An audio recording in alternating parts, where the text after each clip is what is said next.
జిల్లా ఎస్పీ మీ కింద అధికారులు చెప్పిన విధంగా మీరు పాత్రికేయుల సమావేశం నిర్వహించారు. పూర్తి వివరాలు మీ సీసీ ఫుటేజ్ లో ఉంటాయి. గత 25 సంవత్సరాల నుంచి నేను రాజకీయంలో ఉన్నా. ఏ రోజైనా పోలీస్ స్టేషన్ కు వెళ్లి నేను పోలీసులను ఎటువంటి దుర్భాషలాడలేదు. చట్టాన్ని గౌరవించి నేను మాట్లాడతా. నాపై ఎన్ని అక్రమ కేసులు పెట్టినా నేను జైలుకు వెళ్లటానికి సిద్ధంగా ఉన్నాను.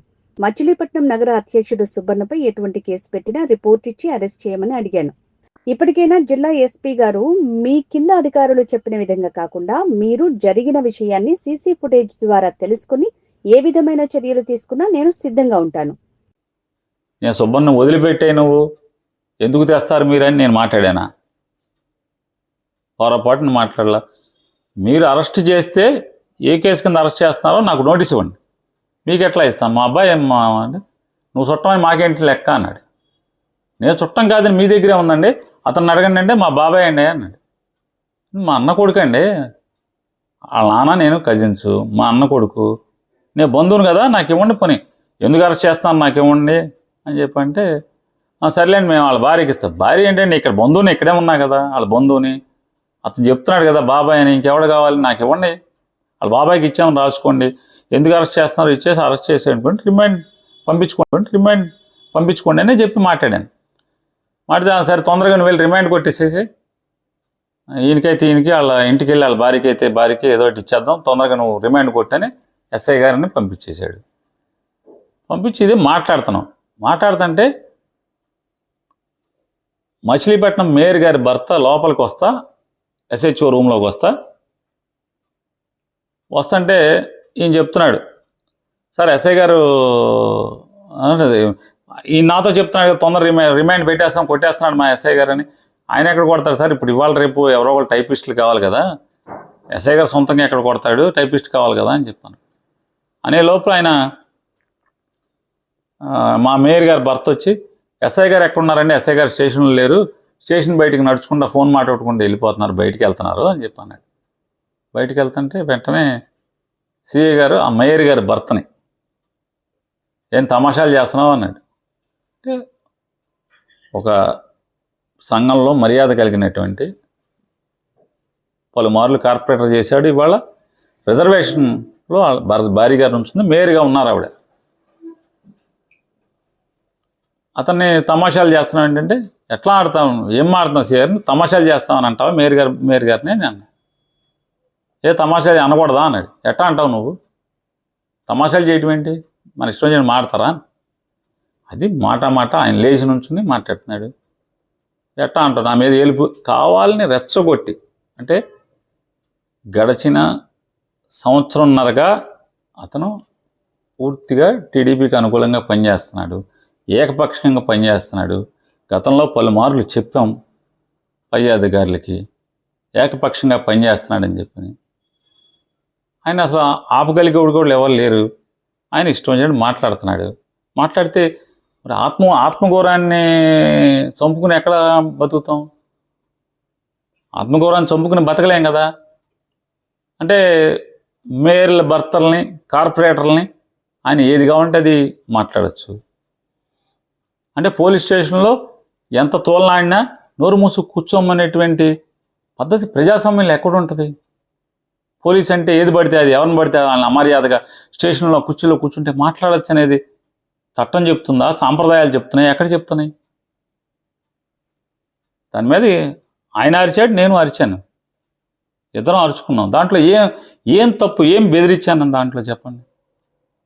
ఎస్పీ గారు మీరు ఒకసారి చూడండి, నేనేం బెదిరించాను అంటే, ఆయన నన్ను ఏమైనా రచ్చుకొట్టేసి మా మేయర్ గారి భర్తను ఆయన ఏం తమాషాలు చేస్తున్నావా, తమాషాలు చేయబాకని మాట్లాడచ్చు. మేమెవరూ ఏం మాట్లాడకూడదు. ఇది ఎక్కడ న్యాయం అనేది?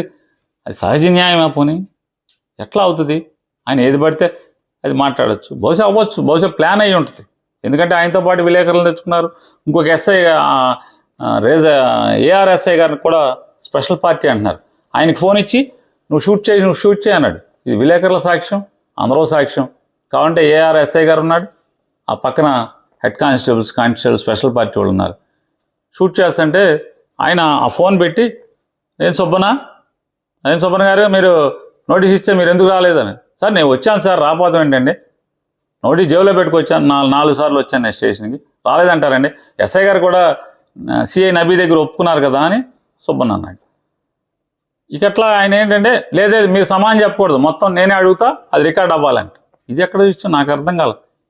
ఏ చట్టం చెప్తుందో, ఏ సిఆర్పిసిలో లేకపోతే ఏ బిఎన్ఎస్ఎస్లో చెప్తుందో, బిఎన్ఎస్లో చెప్తుందో నాకు అర్థం కాల.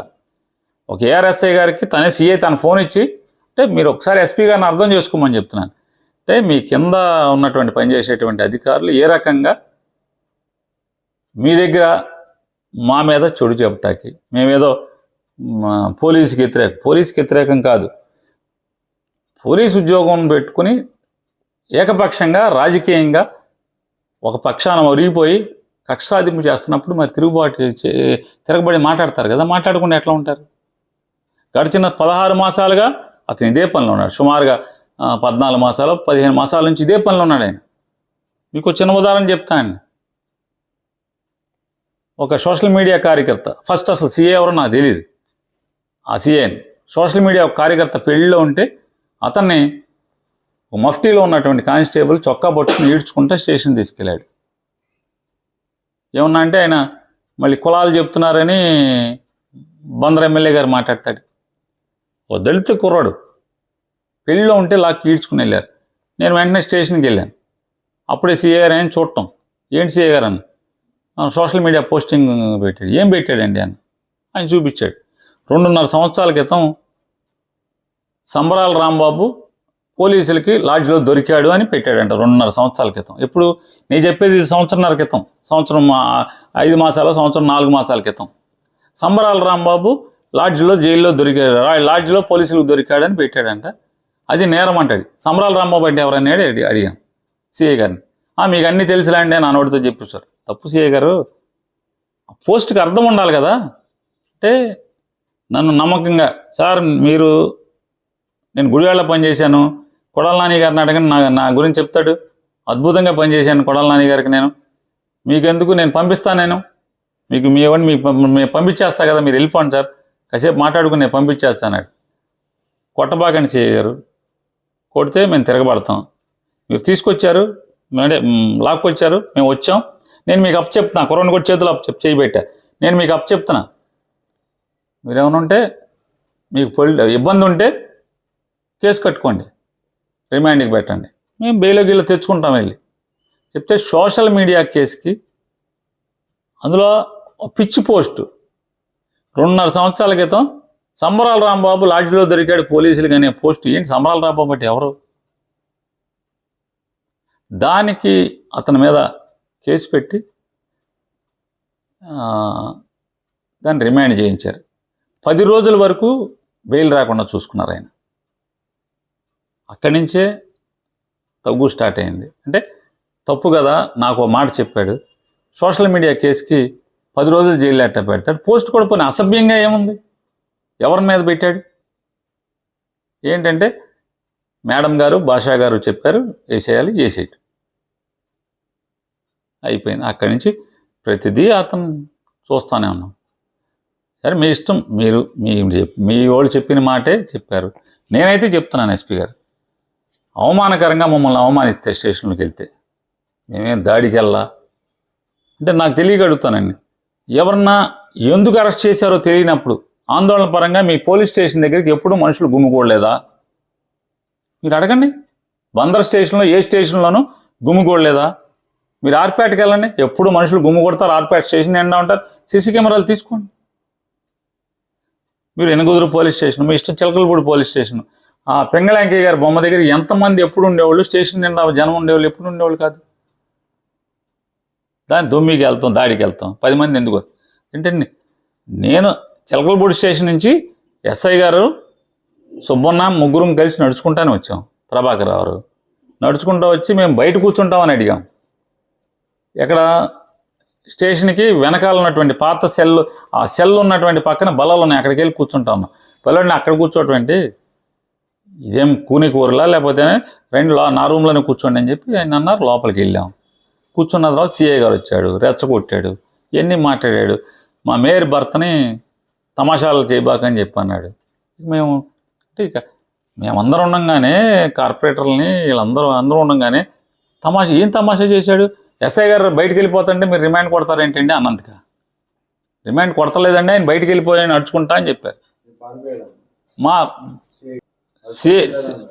సిఐ గారు నడుచుకుంటూ వెళ్ళారని మేయర్ గారు భర్త అన్నాడు చిటికన్ నాగేశ్వరరావు. రిమాండ్ కొడతలేదండి అని చెప్పాడు. దానికి నవ్వారంటే ఎవరు నవ్వారు? మీ అంపటి వచ్చిన మీతో పాటు వచ్చినటువంటి విలేకరులు నవ్వారు. తీసుకోండి ఆ సీసీటీవీ, ఎవరెవరు నవ్వారు, ఏ విలేకరు నవ్వాడో మీ సీసీ ఫుటేజ్ తీసుకోండి. మేము నవ్వారు, మా మేయర్ గారు భర్త నవ్వాడా? ఎవరు నవ్వాడు? అక్కడ ఉన్నదంతా విలేకరులు, మ్యాక్సిమం ఉన్నది విలేకరులే అక్కడ ఆ రూమ్లో.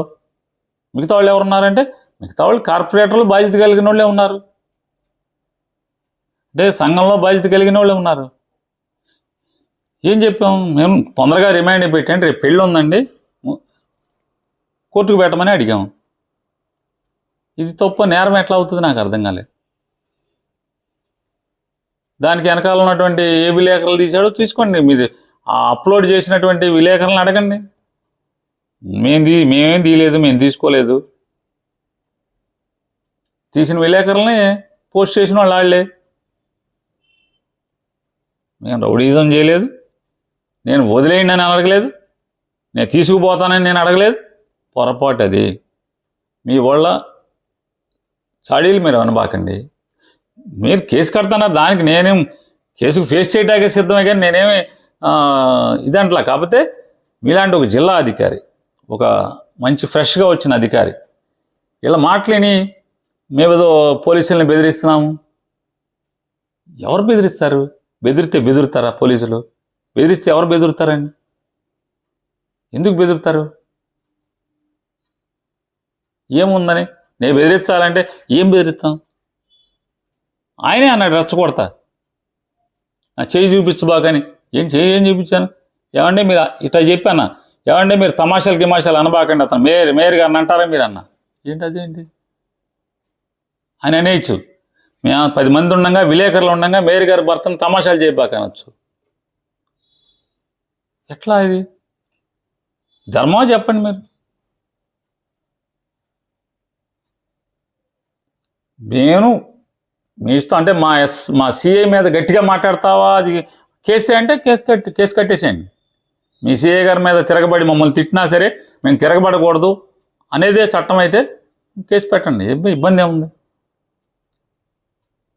గతంలో కూడా 2014-19లో కూడా నా మీద అనేక అక్రమ కేసుల్లో నేను 5 రోజులు జైల్లో ఉండొచ్చా. జైల్లో ఉంటాక నా ఏదో అది నామోషిలాగా కేసులు మీ ఆఫీసర్లు చెప్పి మీరు మొగ్గు చూపుతా అని చెప్తున్నారు. మొగ్గు చూపించండి, నేనేమో అసలు కాదు, దాని గురించి భయం లేదు, లేదా బాధ లేదు. కాదే ఒక ఫ్రెష్గా వచ్చిన అధికారి, ఒక యువకుడు, కొత్తగా వచ్చిన ఒక ఐపీఎస్ ఆఫీసరు కింద వాళ్ళ మాటలని నేనేదో స్టేషన్కి దౌర్జన్యానికి వచ్చాను, కేసు ముద్దాయిని వదిలేయమన్నాను. నేను పొరపాటున, చట్టం నాకు తెలుసు, రూల్స్ నాకు తెలుసు, ఏది మాట్లాడచ్చు ఏది మాట్లాడకూడదో నాకు ఆ విచక్షణ ఉంది. కానీ నేను అనలేదు. మీ సిఐ మీద అంటే మమ్మల్ని అవమానిస్తే, మా మేయర్ గారి భర్తను అవమానిస్తే కూడా మేము తిరగబడకూడదు, గట్టిగా మాట్లాడకూడదు అనేది నేరం అయితే ఫేస్ చేయడానికి సిద్ధంగానే ఉన్నాను. అది నేరం అయితే. అదే నేను మీకు క్లారిటీ ఇచ్చేది ఏంటంటే, మీ వాళ్ళ చెప్పుడు మాటలు వినద్దండి, వాస్తవాలు తెలుసుకోండి, ఏం జరిగిందో తెలుసుకోండి. ముందు సిఐ నబీ గారి దగ్గర సుబ్బన్న ఉంటే అక్కడికే వెళ్ళాను. ఏమంటే పొద్దునుంచి ఇక్కడ కూర్చోబెడుతున్నారంట, వాళ్ళ భార్య పెళ్ళి అని ఫోన్ చేస్తుంది. మామయ్య గారు, మా ఆయన పెళ్ళి ఉంది, మేనగోళ్ళ పెళ్ళి ఉంది, మా ఆడబడుచు భర్త లేడు, ఆవిడ ఒంటరి మహిళ, మేము తప్పితే ఎవరు ఉంటారు, మా బావగారికి ఏం ఆరోగ్యం బాగోదు, మీ అబ్బాయి లేకపోతే మాకు ఇక్కడ పెళ్ళి ఎక్కడ జరుగుద్ది అని చెప్పి ఆవిడ ఆందోళనగా ఏడుస్తుంది. ఫోన్ చేసి వెళ్ళాను 1:30కి, ఆయన 10ంటికి ఇప్పుడు వెళ్ళాడు స్టేషన్కి. నెల్లుంటే కావు, మీరు ఏదైనా ఉంటే రిమాండ్ పెట్టండి, చట్టపరమైన చర్యలు తీసుకోండి, ఊరికే కూర్చోబెట్టబాకండి, నాంచబాకండి అని చెప్పాను. ఇప్పటికీ అదే చెప్తున్నాను.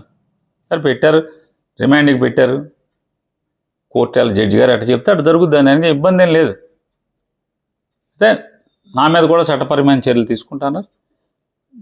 మీరు తీసుకోండి, మీరు కేసు కడతా అంటే నేనెవరిని వద్దంటాకి, నేను వద్దంటే ఆగేది కాదు కదా. మీరు నిర్ణయం తీసుకున్న తర్వాత పోలీసు నిర్ణయం తీసుకున్నాక ఆగుతుందా? ఆగదు కదా. కాకపోతే అవాస్తవం, నేను పోలీస్ స్టేషన్కి వెళ్ళి సుబ్బన్నను వదిలేయి నేను తీసుకెళ్తాను అని అనటం అవాస్తవం. నేను తొందరగా రిమాండ్ పెట్టమనే చెప్పటాకే వెళ్ళాను. ఎందుకంటే రేపు పెళ్ళి ఉంది కాబట్టి. పెళ్ళి లేకపోతే అసలు నేను వెళ్ళి రిమాండ్కి పెట్టమని అడగాల్సిన పని కూడా లేదు. ఎప్పుడు పెడితే అప్పుడు పెడతారు, వెళ్ళి తెచ్చుకుంటాం. మిగతా మా వాళ్ళు ప్లేడర్లో మా లీగల్ టీము వాళ్ళే వెళ్తారు. అయితే సుబ్బన్న భార్య నాకు కోళ్ళ అవుద్ది, మా అబ్బాయి కాబట్టి కోళ్ళ ఏడుస్తా ఫోన్ చేసిందని నేను స్టేషన్కి వెళ్ళాను కంగారుగా. ఏంటి ఎందుకంటే అప్పుడు కేసు నోటీస్ ఇచ్చారు, అన్నీ బాగానే ఉన్నాయి, అందరం నోటీస్ ఇచ్చాం. నాకు నోటీస్ ఇమ్మని కూడా నేను మా ప్లేటర్లతో కవర్ చేశాను స్టేషన్కి. ఎప్పుడు వస్తారో చెప్పండి, నేను కూర్చొని ఉంటాను, నోటీస్ సంతకం పెడతానని చెప్పాను. మేము కూడా చెప్పాము మా లీగల్ టీంతో కవర్ చేసి. ఎందుకు ఎంతమంది ఆ పేరు లిస్ట్ ఏదో ఇస్తే మేమే అందరం స్టేషన్కి వచ్చి తీసుకుంటాం నోటీస్ అని కూడా చెప్పాను. లేదా ఎందుకు చెప్తాం?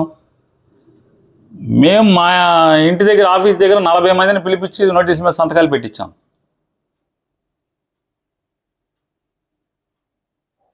మీరు ఎప్పుడు చెప్తే అప్పుడు వస్తాకి సిద్ధమని చెప్పాం ఆయనకి పోలీస్ స్టేషన్లో, ఎస్ఐ గారికి కానీ కన్సర్న్ కానిస్టేబుల్స్కి కానీ అందరికి కానీ. దీంట్లో నేరం చేసేసింది ఏముంది? ఏముంటుంది దీంట్లో? ప్రజాస్వామ్యంలో ఇందాక కూడా చెప్పాను, 365 రోజులు సెక్షన్ 30 ఉంటే ఇక ప్రజా ఉద్యమాలు చేయటానికి ప్రజల వ్యతిరేక కార్యక్రమాలు జరుగుతున్నప్పుడు మన నిరసన తెలియజేయటానికి కూడా ఇక హక్కులు ఉండవు అనేది ప్రభుత్వం మీ మీద ఒత్తిడి చేసి కాలరా ఇస్తే ఎట్లా ఉంటుంది? చేయాల్సిందే కదా. అది చట్టాన్ని మీరు మేము ఎక్కడన్నా వెళ్ళి దాడి చేస్తాను, మెడికల్ కాలేజీ మీదకి వెళ్ళి ధ్వంసం చేస్తాను, అది నేరం. కానీ మన నిరసన గైట్ ముందు తెలియజేయటానికి కూడా మేము వెళ్ళకూడదు అనేది ఎట్లా? అది ప్రభుత్వం అడ్డగోలు నిర్ణయాలు తీసుకున్నప్పుడు ఒక ప్రజా పార్టీగా అంటే ప్రజలకు సంబంధించినటువంటి ప్రజా జీవితంలో ఉంటూ ప్రజల తరపున నిరసన తెలియకుండా ఎట్లా ఉంటాం? ఉంటుంది కదా. సరే, అణచివేత కోసం పైనుంచి ఉత్తర్వులు వచ్చినాయి, కేసు కడతారు, దాన్ని ఫేస్ చేయడానికి సిద్ధమే అనుకున్నాను తప్పితే కేసు మా మీద ఎలా కడతారు? ఇప్పుడు ఆ ఘనమైన సిఐ గారు ఉన్నారు, ఇప్పుడు రివోల్ట్ ఎందుకు రివోల్ట్ అవుతాం అని నేను అంటే కులం అంటే అంటారు.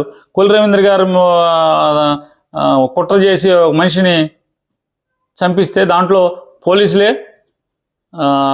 ఆయన ముద్దాయిగా చేరిస్తే బీసీని అరెస్ట్ చేశారా అంటారు.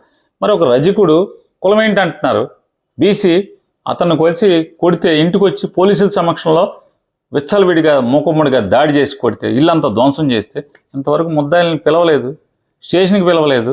వాళ్ళు బజార్లో శుభ్రంగా తిరుగుతున్నారు. ఆ కొట్టిన మా 2వ రోజుకో 3వ రోజుకో ఎప్పుడో పెద్ద పోలీస్ పర్మిషన్ పెట్టి లైవ్ సిటీ కేబుల్ పెట్టి విచ్చలవిడిగా బజార్లో ఫంక్షన్లు చేస్తారు. ట్రాఫిక్ జామ్ చేసి రామానాయుడుపేట సెంటర్ బ్లాక్ చేశారు, నవకళ సెంటర్లో బ్లాక్ చేశారు, రేవతి థియేటర్ దగ్గర రోడ్డు బ్లాక్ చేసి డ్యాన్సులు గీన్సులు చేస్తుంటారు. మరి ముద్దాయిలుగా ఉన్నవాళ్ళు, ఇళ్ల మీద పడి దాడి చేసిన వాళ్ళు,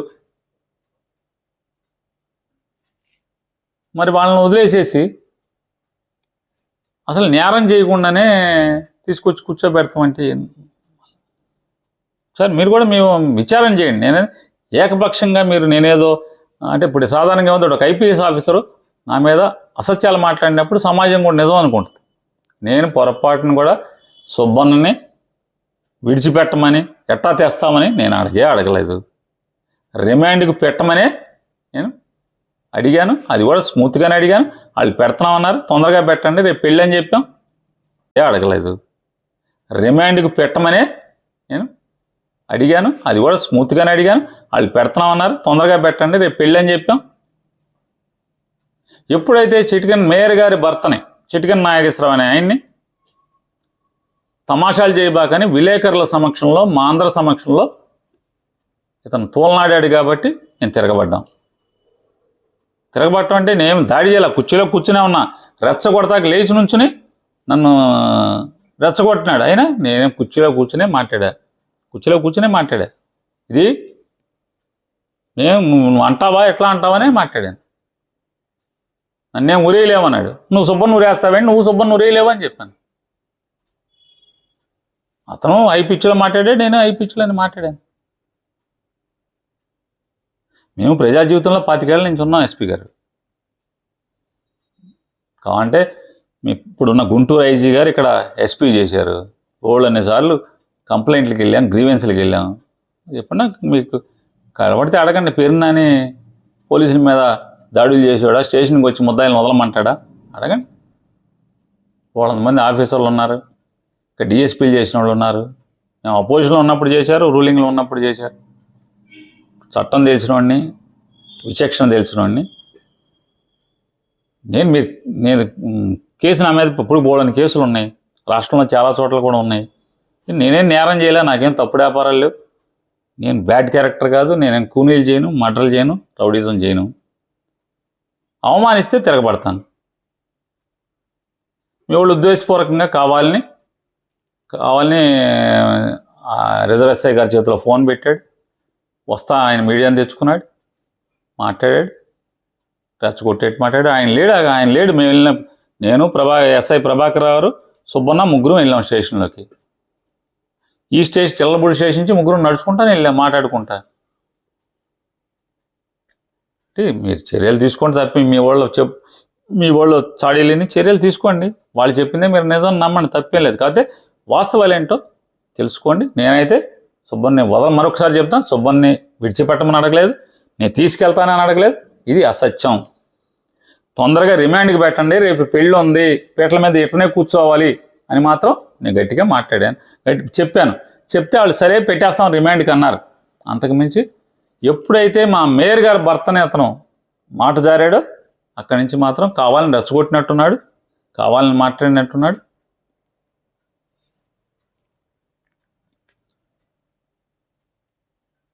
మీరు యాక్షన్ అంటే యాక్షన్ తీసుకోండి, వాస్తవాలను మాత్రం చూసుకోండి. నా మీద చర్యలు తీసుకుంటా అని చెప్పారని చెప్తాను. నేను కూడా అన్నాను. కేసు కడితే ఏం చేస్తాం, అరెస్ట్ అవుతాం, లోపలికి వెళ్తాం, వీళ్ళు తీసుకొస్తాం. దాని గురించి న్యాయరక్షణకి వెళ్తాం కదా. అయితే మరొకసారి చెప్తున్నా, ఒక మంచి ఆఫీసర్గా, కొత్త అంటే యంగ్ ఐపీఎస్ ఆఫీసర్గా కింద వాళ్ళ అసత్యాలను మీరు నమ్మి మాట్లాడినట్టు నాకు అనిపించింది కాబట్టి నేను చెప్తున్నాను.